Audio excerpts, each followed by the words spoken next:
Hi, I'm Rochelle Alioto and I'm the instructor for this course. I'd like to introduce myself by taking you through my own personal aging experience and the things that have shaped my identity.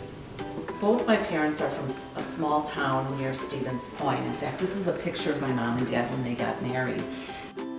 2 years into their marriage, they moved to Milwaukee's South Side. My father found a really good paying job in the city. My mother, who was only 20 years old at the time, was pregnant with me. She wanted to continue her prenatal care back in Stevens Point, so she commuted between Milwaukee and Stevens Point to see her doctor.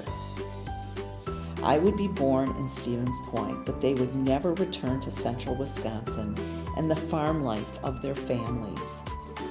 Here's a picture of my dad's family. When they moved to Milwaukee, my dad would leave behind 12 brothers and sisters. And my mom would leave behind 8 brothers and sisters. Over the years, we would visit many times, and eventually I would have 69 first cousins.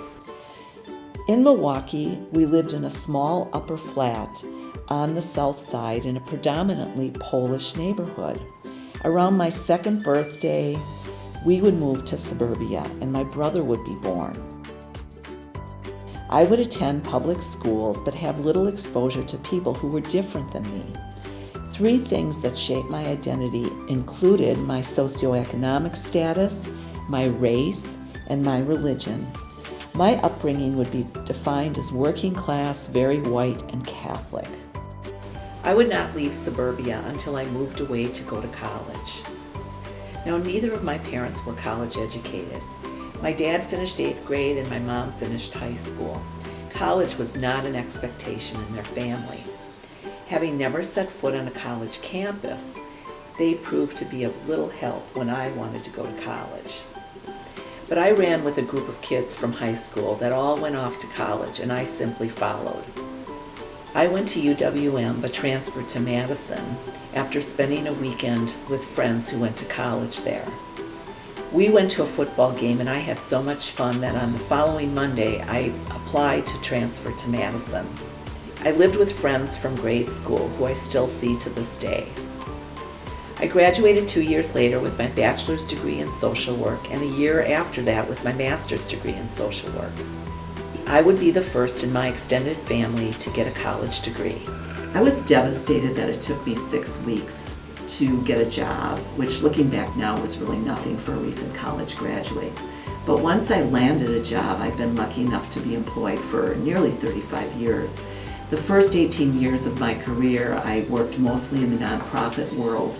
I worked at Catholic Charities, I worked at Children's Service Society, which no longer exists, and at Children's Hospital. I worked with pregnant women, adoptive parents, foster parents, older adults, families in crisis, kids with chronic illness, and marriages that were falling apart. I even did a radio show on topics related to children and families while I was working at Catholic Charities. So my choice of my career was influenced by my father's drinking and my brother's mental illness.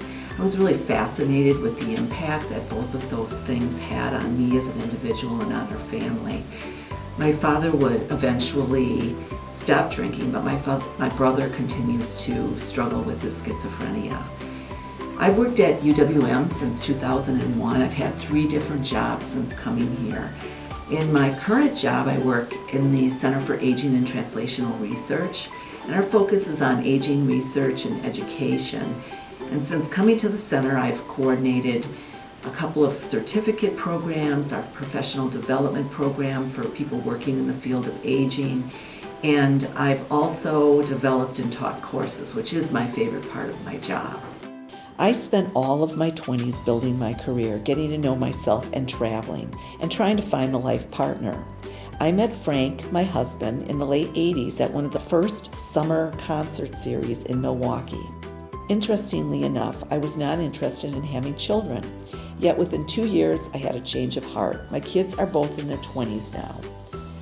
Frank and I settled in Milwaukee off of Brady Street. We've seen a lot of changes in our neighborhood since moving in the 80s. We continue to live there today. In reaction to my own upbringing, my children were raised in a very diverse community, went to Milwaukee public schools, and attended a Unitarian Universalist church. My husband was a Milwaukee firefighter for 32 years, reaching the ranks of battalion chief before he retired. You may have met him if you call for an Uber or a Lyft. The stories he tells about his work as an Uber driver are on par with the stories he told about firefighting: funny, heartwarming, scary, and sometimes even embarrassing. I moved into semi-retirement recently. Our lifelong dream has been to live for short periods of time each year in other places while I work remotely. Our first year we lived in New York City for 3 months. It's very likely that I will be teaching this course from another locale.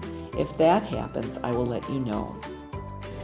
So those are the highlights of my life in 5 minutes. Now it's your turn. Go to the discussion section in Canvas and introduce yourself. Tell me and your classmates about you. I've provided a list of questions for you to consider as you make your introduction. It doesn't need to be long, but it does need to be enough detail that we can get to know you a little bit. After your introduction, find one connection between me and you. Write a paragraph about that connection.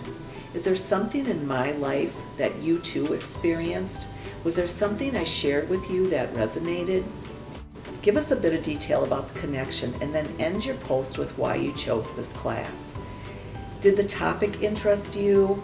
Are you knocking off a general ed requirement? Is it the only class that fits your schedule?